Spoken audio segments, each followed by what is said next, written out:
Halo, selamat pagi, selamat siang, selamat sore, selamat malam, teman-teman online dimanapun Anda berada. Selamat datang kembali di YouTube channel saya, Martin Pangundian Gultom, dan kali ini video part 2 tentang teladan hidup dari Mama.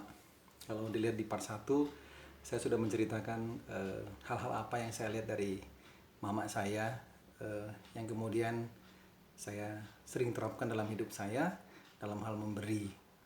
Kalau belum lihat yang video part 1, silahkan lihat dulu. Nah, bagaimana dengan kehidupan saya sekarang ketika saya membawa teladan hidup itu gitu. Dan ternyata satu hal yang ingin saya sampaikan bahwa satu, kita memberi, kita akan diberi gitu. Jadi seperti hukum menabur dan menuai gitu. Dan kita memberi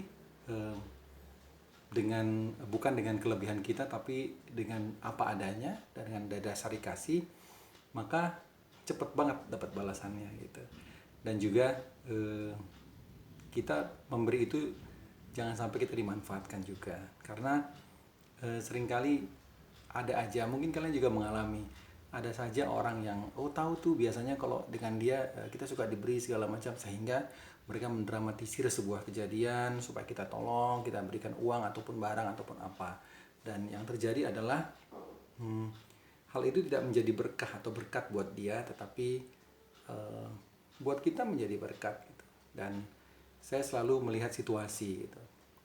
Situasi di mana benarkah kita harus memberi orang ini, atau benarkah dengan tidak memberinya malah kita memberi pelajaran hidup buat dia yang lebih baik untuk dia berusaha lebih keras lagi, kira-kira begitu. Dan banyak hal-hal kecil saja. Ada satu ketika satu teman ataupun mantan staf kami yang sudah tidak bekerja, dia di bagian security, tiba-tiba menghubungi saya karena saya mau ke Jakarta. Terus dia bilang, "Pak, kalau ada baju yang nggak dipakai, saya mau dong dibawain buat saya," gitu. Nah, saat itu saya punya ada 2 baju yang saya bawa buat dia, tapi terus terang baju yang sudah pernah saya pakai, saya bilang, "Oh, nggak apa-apa Pak, nggak apa-apa," gitu. Nah, ketika saya berikan hari itu, pagi itu bertemu dan saya berikan gitu, itu memang konspirasi alam atau memang Tuhan sudah sediakan. Ketika saya berkunjung ke rumah saudara saya di daerah Tanah Kusir, begitu saya sampai, langsung si Mbak ngomong gitu, "Tintin, ini ada baju nih 6 biji nih, terlalu besar dikasih oleh bla bla bla bla." Saya malah bingung. Paginya saya kasih orang 2 baju, siangnya saya langsung dapat 6 baju gitu. Ada celana juga ya saat itu. Jadi amazing gitu loh. Jadi ketika kita tepat memberi kepada orang yang tepat dan kita tidak dimanfaatkan, tentunya ternyata balasannya cepat banget kita dapat gitu. Tapi ada juga orang yang selalu memanfaatkan situasi-situasi ini. Saya bilang sekali lagi, hal-hal ini yang sebenarnya kita perlu sortir juga. Kita perlu sortir. Jadi jangan kita seperti menggarami lautan gitu, memberi kepada orang yang membutuhkan, yang tidak membutuhkan gitu, atau yang sudah punya gitu. Ada dulu kisah satu teman di Jakarta tiba-tiba datang dengan ekspresi kesusahan yang besar, meminjam uang begini begini begini. Kemudian bulan depannya saya dapat informasi gitu, ketika dia belum membayar hutangnya, dapat informasi dari teman yang satu lagi, "Tintin, lu nggak pergi ulang tahunnya si ini?" gitu. "Ulang tahun? Oh iya, dia ulang tahun." "Iya, dibuat di kafe ini di daerah Semanggi," gitu. Sementara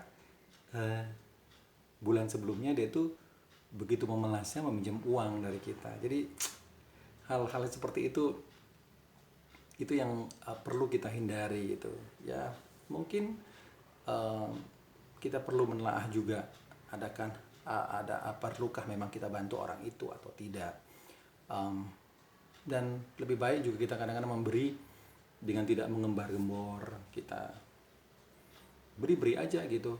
Mungkin satu ketika kita di jalan ketemu orang yang begitu susah, tapi dia berjualan misalnya kan, kakinya buntung atau buta, dia berjualan, masih berusaha berjual koran atau apa gitu, kita membeli atau mungkin memborongnya dan membagikan gratis kepada teman-teman, itu juga satu hal yang baik. Jadi tidak langsung memberikan uang, tapi membeli barang-barang yang mereka jual, seperti itu misalnya.